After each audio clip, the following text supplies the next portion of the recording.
Setup day, one of our favorite days because there's speed in setups. And we got a cool new, tool. I can't talk today. I guess some of this setup juice. Maybe that's the problem. You have too much setup juice. Oh.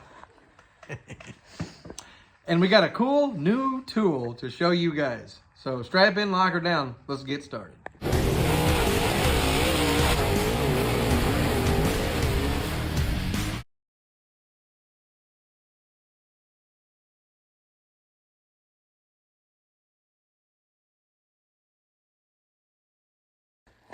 So what we got here, guys, is a Joe's bump steer gauge. Very, very nice quality on this thing. This is gonna start us out on our setup, but I do have to make a disclaimer.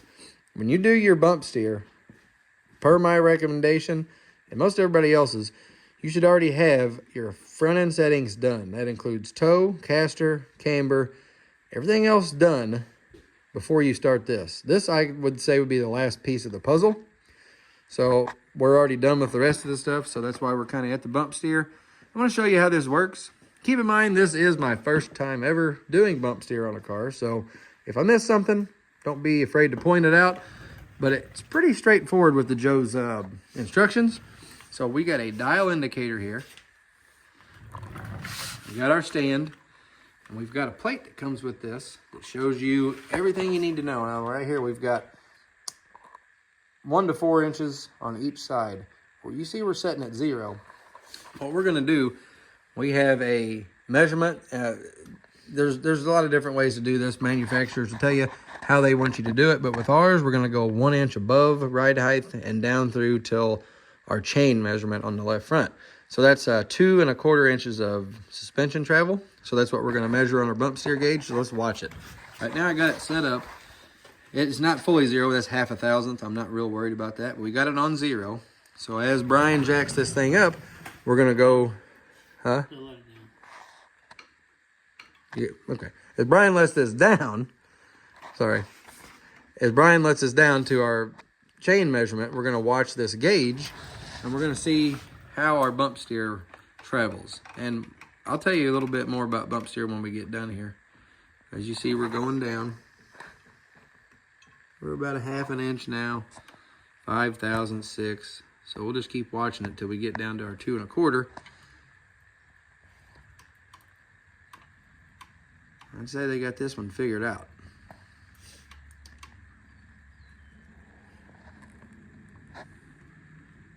2 1/8, right there. So we're at, oops, I hit that. We're at 13 thousandths on our bump steer. What is bump steer? Well, that's the relationship between your tie rod and your suspension, in a rough way of saying it, and the difference between the two. So if you picture your tire going through suspension travel, and the tire would actually go like this, toe in or toe out on that travel because of the difference in the, what is the word I'm looking for? Radius, what's half, huh? Swoop? I don't know what you're looking What's the half of a circle? Diameter? No. Anyway. They travel in a circle because they have to, because they go around a bolt. Anyway, as these are traveling, you know, they're traveling in an arc, and if they're different from one another, you're going to have deviations in your steering. Now, I ain't no professional in this stuff, nor do I claim to be, but that's what makes sense to me on your bump steer. So when you're racing on the track and your left front's going down, your right front's coming up because of compression, you don't want your steering changing. With 13 thousandths in the left front, per the way I'm reading the directions on how to do this, we don't have nothing to worry about. That's, what'd you say? The thickness of paper is 3 thousandths. So that's, yeah, that's 4 pieces of paper. I don't think we're going to worry about that. Now, springs are out on this, and like all the other settings are done. So, like I said, I've never used one of these before. We did have one once, but it wasn't made like this. This is made real nice. You can get your jack right in there, all billet.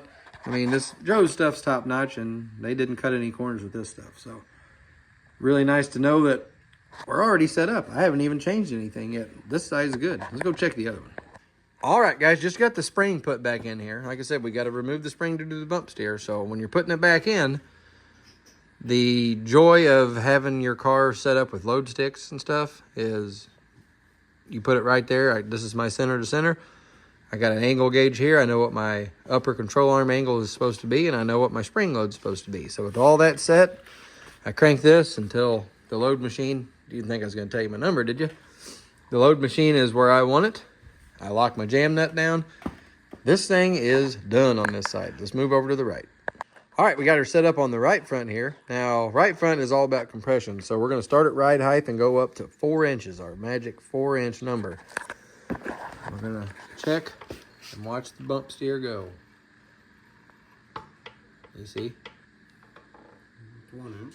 Okay, you're at 1. That's 75 thousandths. We're up to, this one's not good. We're up to a little over 1/8 of an inch. 136. Hold on, we're gonna run out of stuff here. We're gonna have to redo that because this needs to be higher. We're gonna run out. All right, stand by. We gotta reset our little arm here. We're gonna fall off.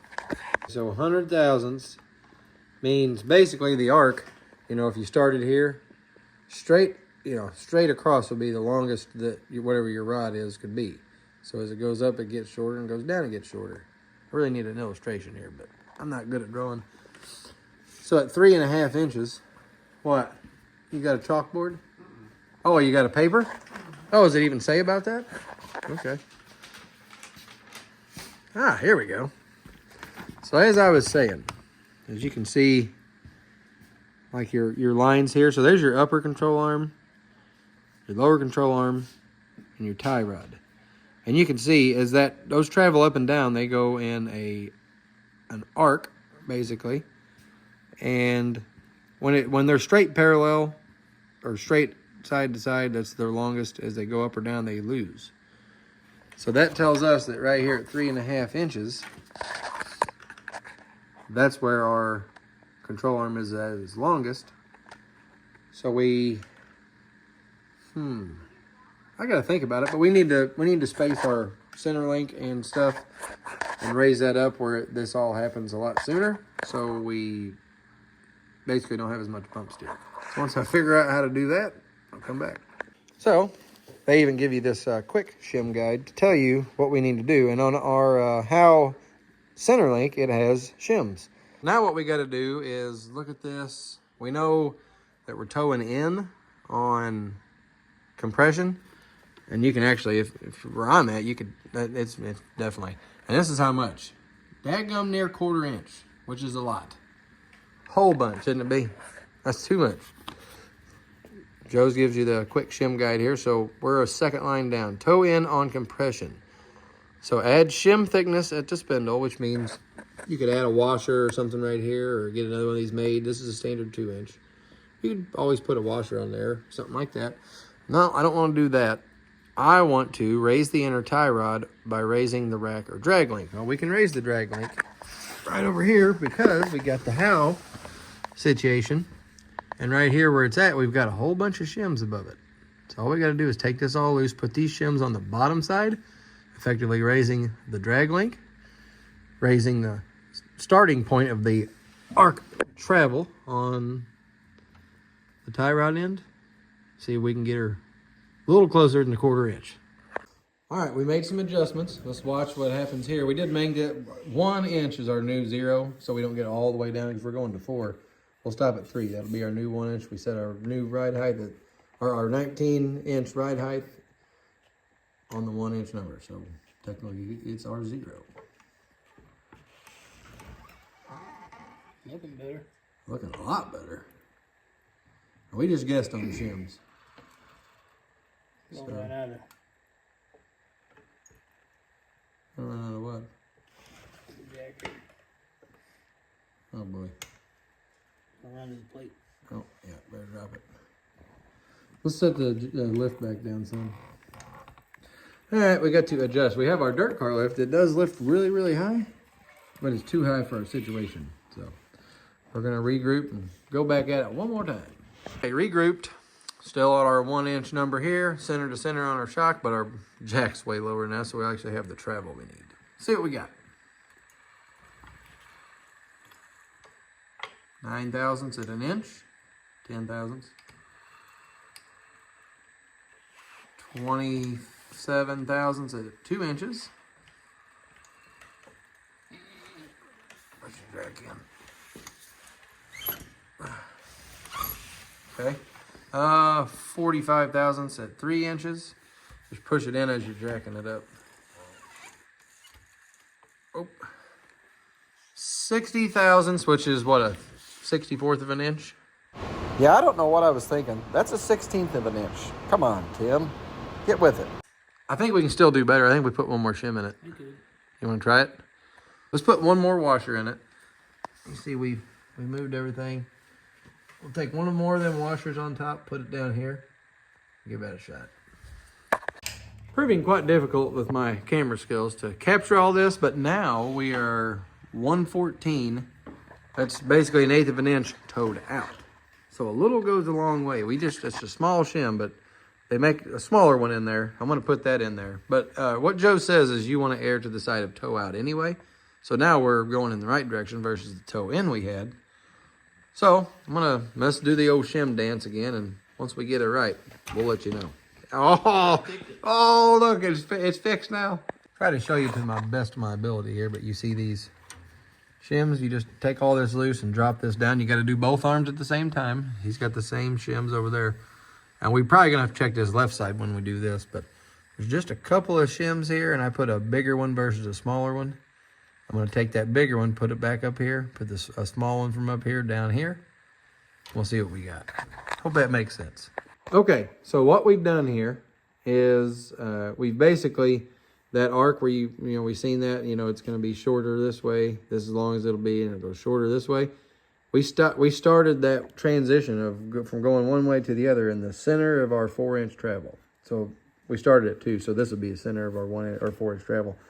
So it'll start one direction, go back to 0, go the other direction, and we're a total of 30 thousandths towed out on 4 inches of bump. And that's as good as we're going to get. This thing makes it nice. It is a little time consuming, but if you got the stuff and you got the time, I think it's well worth it. Don't you guys think?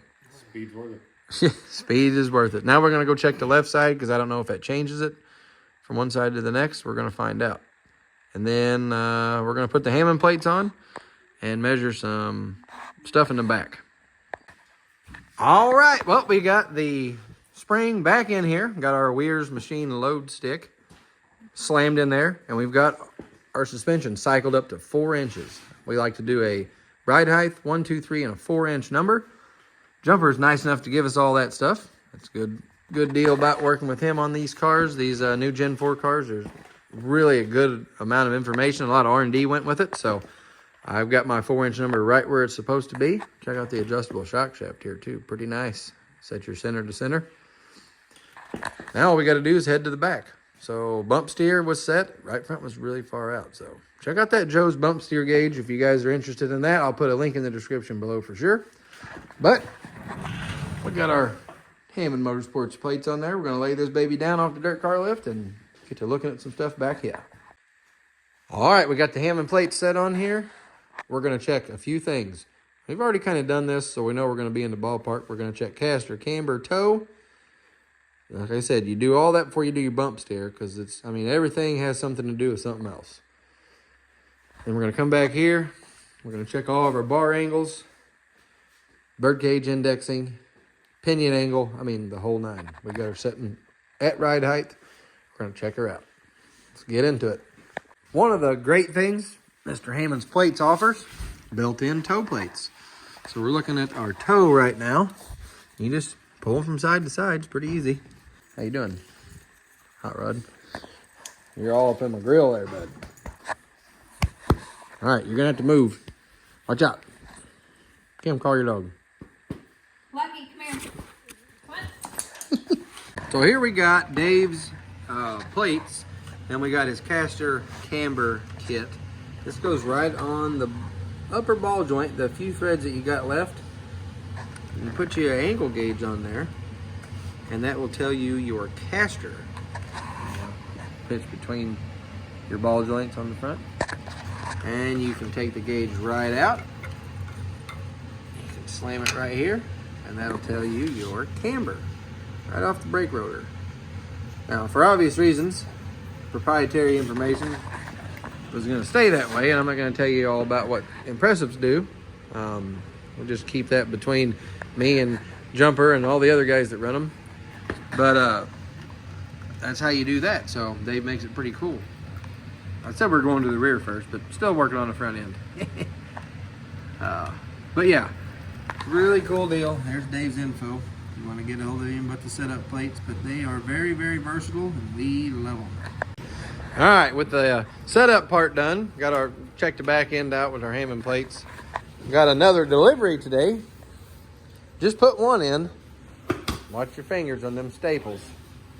But the gang over at QA1, Casey and John, I talked to them on the emails and sent that right out the gate. Yeah. So big shout out to QA1 carbon fiber drive shaft. If I can find it, I will drop a link in the description on how they make these things. I watched it the other day. It's freaking awesome. A lot of science goes behind that.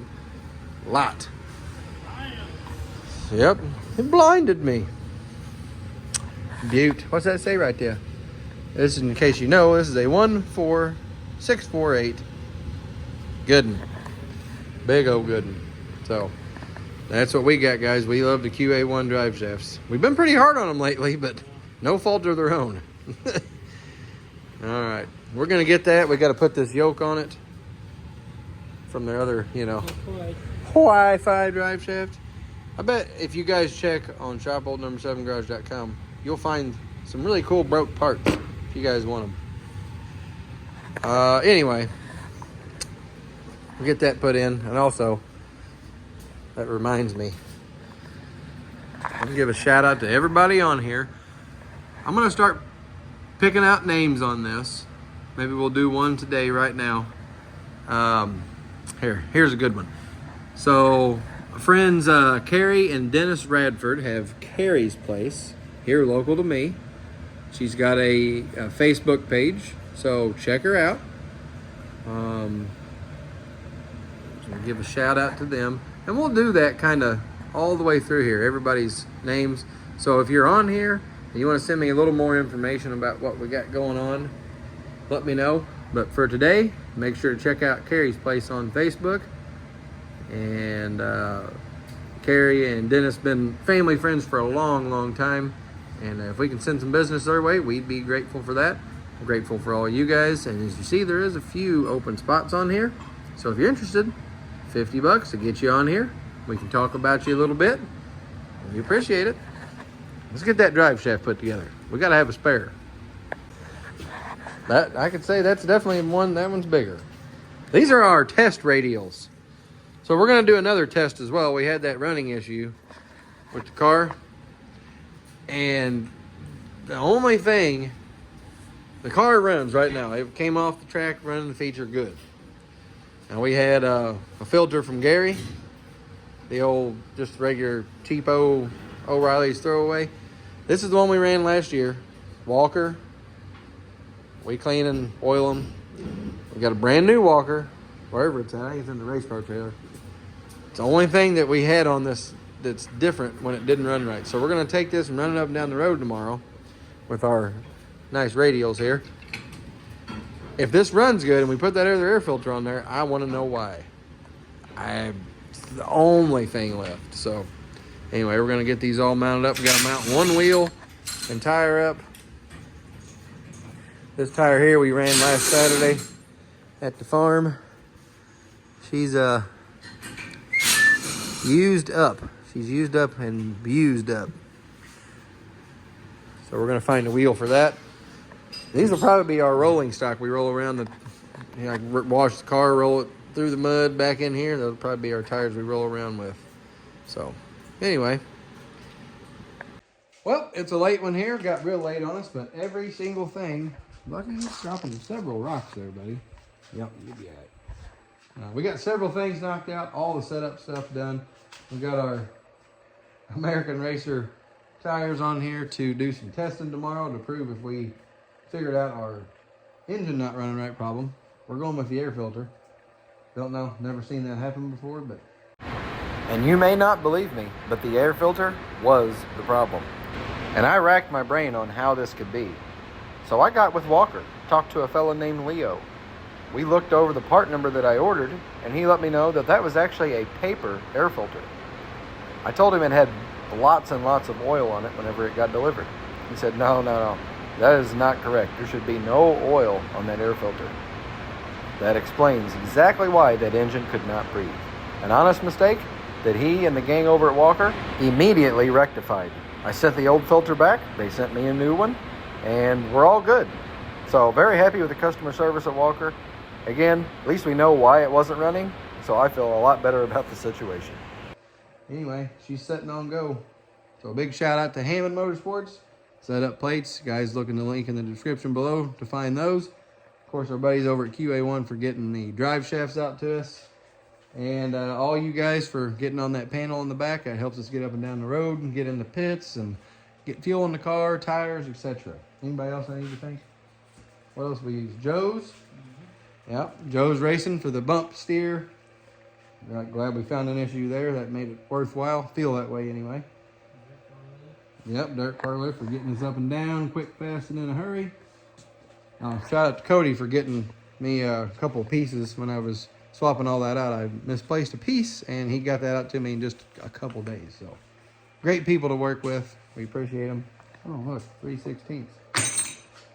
So, we just got to load the trailer tomorrow, run up and down the road, make sure we got our problem solved on the lack of air in the engine. It's past our bedtime. Look, he's tired. Yeah, we're all tired. All right, tomorrow's race day. Wish us luck, guys, and we'll see you on the next one. I had a dream that I was gonna leave my own town with a 6-string on my back, playing every bar that I could get my foot in, and playing all the songs I know on those neon lights playing on stage.